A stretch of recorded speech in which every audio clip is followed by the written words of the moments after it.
Hey y'all, today's video is something that I am excited about, but also a little nervous about. We're doing a collaboration and we're talking all things budget, homeschool budgets, homeschool spending. We're gonna crunch some real numbers. Let's get into it.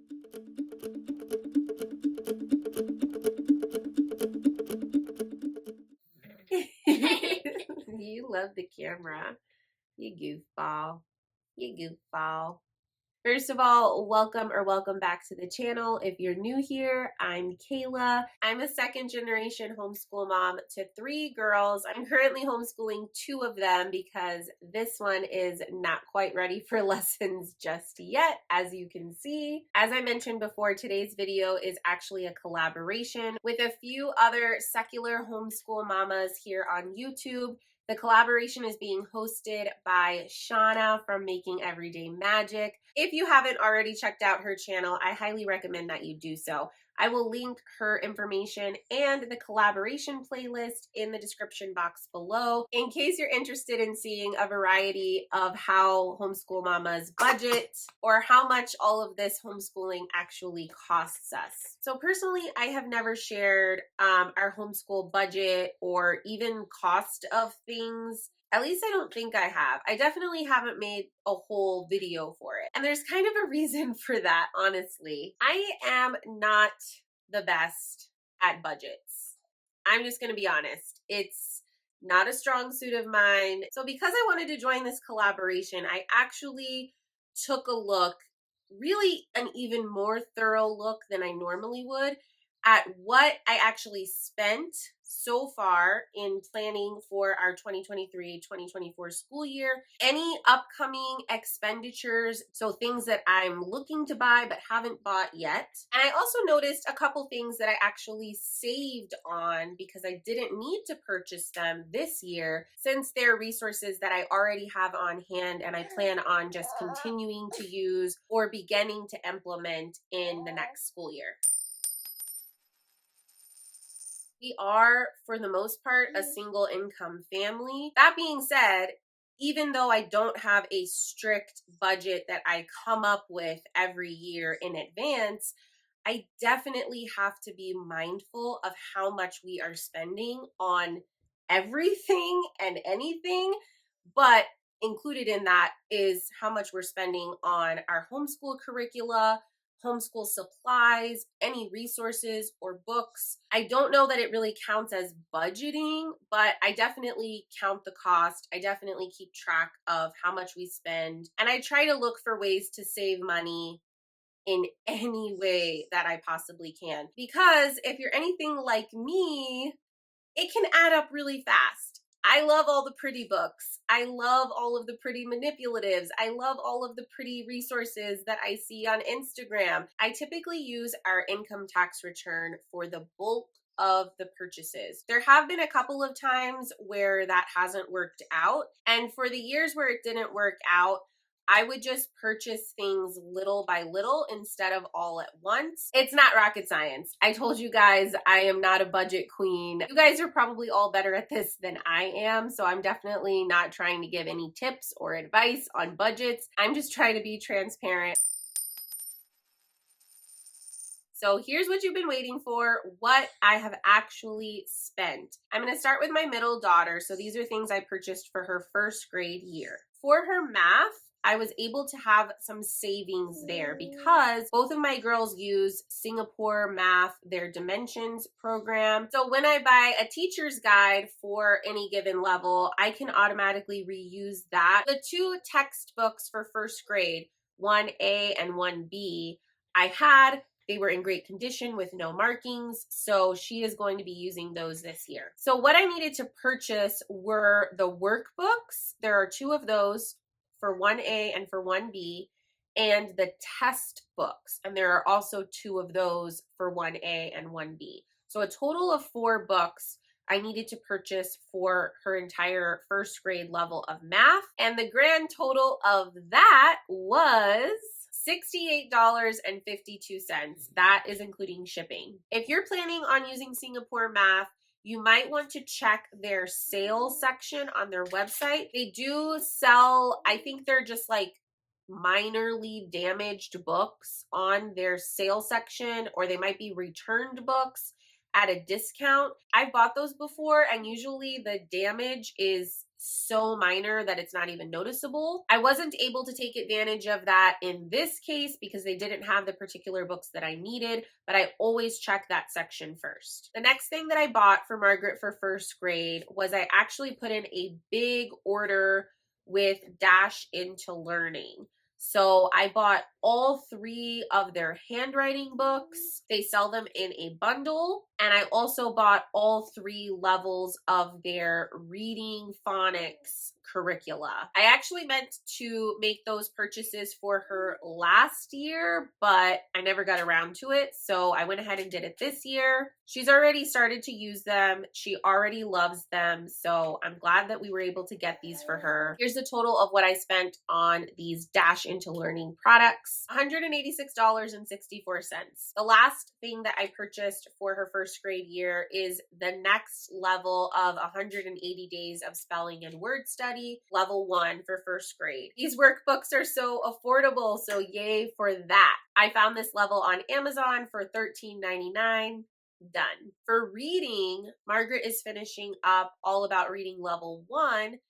I already have level 2 because I used it with my older daughter. So I have it all prepped, ready to go, paid for. We really get our money's worth out of All About Reading and out of Singapore Math because so far they have worked beautifully for both of my kids. That's, I think, like $170, maybe $200 that I didn't need to spend for first grade. Okay, for fourth grade, so this is my oldest daughter, Eleanor. This is what I bought so far. I needed to buy her entire math level with Singapore Dimensions Math because she's my oldest. I don't have anybody else to pass it down from. I needed to buy the whole kit and caboodle for fourth grade. So all of the 4A books and all of the 4B books. They do sell them in a bundle, and the total for this is $157.18. Eleanor is also using 180 days of spelling and word study. She's only about a quarter of the way through the level 3 workbook, so I have not purchased the fourth grade book yet. But again, these are super affordable. The fourth grade book on Amazon, the price fluctuates a little bit, but it's always within the range of $15 to $22. So I'll just pick that up whenever she is wrapping up her level 3 book and she'll move into that. This is our first year in a long time where I haven't bought a new level of All About Reading because I finally own all of the levels. So that is a nice chunk of change that I'm not spending this year that I have sort of reallotted to some of these bigger ticket items in our family subjects. So let's talk about our family subjects and resources. I'm not buying an art curricula because I already have that covered. Last year, I bought all 5 levels of Harcourt Art Everywhere. So I have those books going all the way to the 5th grade level. And we are currently using the 2nd grade book. So we have a while to go in those. I'm also not buying a Spanish curricula because I still have the one that I bought last year that we haven't started using yet. For our science, I went with Bookshark Science this year, and it is expensive. It is an investment because they send you everything. So that is reflected in the price. The total for that was $285.93, and I believe that includes shipping. The next big ticket item that I got this year was Write by Number. Now, Write by Number does offer a free trial, so before you take the plunge and make this big investment, it's probably a good idea to try that out. I think they also offer a digital version that might be more affordable. I honestly didn't look at the digital option that closely because I am definitely a hard copy person. I like my books, I like my paper. So I just went ahead and took the plunge and I bought the teacher's guide and the student book. I only bought one student book, even though I'm planning on using this for both of my girls, because as far as I can tell, I'm still new with the program, but as far as I can tell, the student book is not consumable. It doesn't look like they actually need to write in the student book. It's simply a textbook that's written to the student. So I only bought one copy in hopes that we can share that and use it for both of my kiddos. I'm going to be sharing a flip through of Write by Number so that you can actually see what the books look like in an upcoming video. I believe it's going to be the next one coming out after this. So stay tuned for that. If you want to watch it and you're not already subscribed, you know what to do. The total for these two books was $319.30. Oh, it feels a little crazy to spend that much on two books. The program is supposed to last through high school. Just these two books. I mean, if it's worth it, it's going to be really worth it. And if it's not, then I'm going to tell you guys. I will be totally honest. If this turns out to be a fail that I regret later, you will hear about it here. But I did it. I bought them. It's done. We shall see if I think that it was worth the investment after I get some more time using the program under my belt. Okay, we can take a deep breath. Those were the biggest purchases. That's it. All the numbers from here on out are going to be much, much smaller numbers. For our history, I purchased the next level of History Quest, which is Middle Times. I'm so excited to do medieval history. I purchased the hard copy of the Reader textbook. I'm not really even sure what to call this, but I purchased the hard copy of that. And then I did something a little bit different from what I did with the Early Times level. In the Early Times level, I got the hard copy of the teacher's guide. This time around, I decided to do the PDF version of the teacher's guide, but I still had it printed so that I have the hard copy, and I got it spiral bound, which I think is way more user-friendly for this than the hard copy that you buy from Pandia Press, which is not spiral bound. So the grand total for History Quest Middle Times was $68.83, but that's not including the cost of printing and binding the teacher's guide. The other thing that I'm going to need for history is the writing workbook for Middle Times from Lighthouse Learning. That's a PDF purchase, and I won't have to pay to have that printed. I can just print it on my printer. I only have a black and white printer, which is why I don't do pretty color things like this at home. But the Lighthouse Learning workbook, I can totally print off the pages as needed at home. That will cost me $35. I plan on purchasing the Beowulf Grammar Program from Guest Hollow. I'm very seriously contemplating getting their language arts program as well. Both of these are PDF curricula, so they're very inexpensive until you count the cost for printing.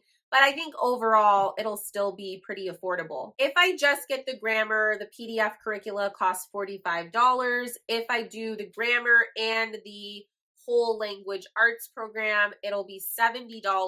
And then I'll still have to get those printed, possibly spiral bound. I know a lot of it's in color, so that might get a little bit pricey. I don't have those numbers right in front of me to share with you, but what I will say is whenever I need something printed with pretty colors and spiral bound, I have a particular print shop that I absolutely love using. I have used her for 2 years now.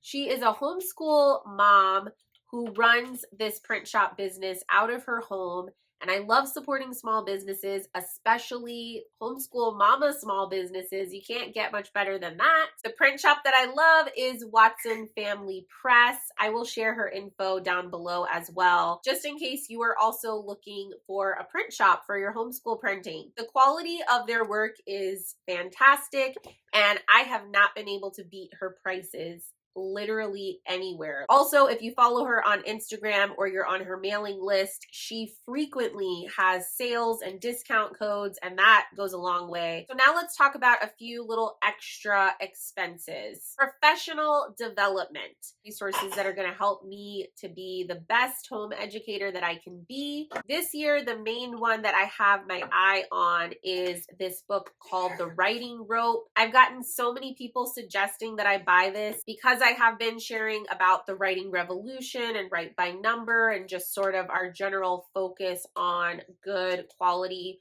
writing instruction. I've heard that this resource is really great and that I need it. The cost for this book is around $40. So I'm going to go ahead and include that in our budget because it is an upcoming expense that I have for our homeschool. As of right now, I'm looking to spend about $100 on books. That'll be just to kick off our homeschool year. I will probably end up buying more books throughout the year. That is usually the case. I am definitely as frugal as possible. We use the library as often as we can. We use YouTube for picture books and read alouds. I also always check if the books that I am wanting are available from less expensive retailers or if they're available secondhand. I love to check thrift books. So basically the bottom line is I don't have a clear-cut number of what we will spend on books this year. I also plan on purchasing some literature novel studies throughout the year. I don't know exactly how many literature studies we will do, so I don't have a clear-cut number for you there, but I know we'll be using some of the novel studies from Lit House Learning, and those are PDF downloads that I print here myself, and they're very affordable. I think they're about $9 each. I have a couple other companies that do literature studies that I want to look into. One of them is Litwits, and one of them is Hearth Magic. Another great resource that I might use for literature/language arts units is Fish Tank, and the great thing about Fish Tank is it's free. As far as supplies go, things like pens, pencils, notepads, I tend to just buy those throughout the year as we need them. I try to keep my eye out for sales or coupons so that I can stock up on things that I know we're gonna need. I do know that we'll be purchasing a couple of new notebooks from School Nest. We absolutely love these notebooks. So I'm definitely going to get a grade level notebook for each of my girls. I'll get a 4th grade notebook and a 1st grade notebook. I did already purchase my planner notebook also from School Nest for the upcoming year. This is definitely one of those things where it's very non-essential and I could easily buy like 50-cent notebooks and they would do the same thing, but they wouldn't make our hearts as happy as the School Nest notebooks do. All right, y'all, I think that just about covers everything. Here is the grand total of what I have spent so far and what I estimate I will be spending in the near future. I'm sure that there will be more expenditures added to this by the time the year is over, but hopefully this will give you a really good idea of what it can cost to homeschool a 4th grader and a 1st grader. And it's definitely worth noting that you can homeschool for way less than this. You can homeschool on any budget. You can homeschool for free. In fact, if you're specifically looking for free resources or ways to spend a whole lot less than what I have spent, let me know that too, because I might be able to point you in the right direction. I hope you guys found this video helpful. Make sure and check out the collaboration playlist so that you can see more of our budgets. I will see you guys in the next video. Bye-bye.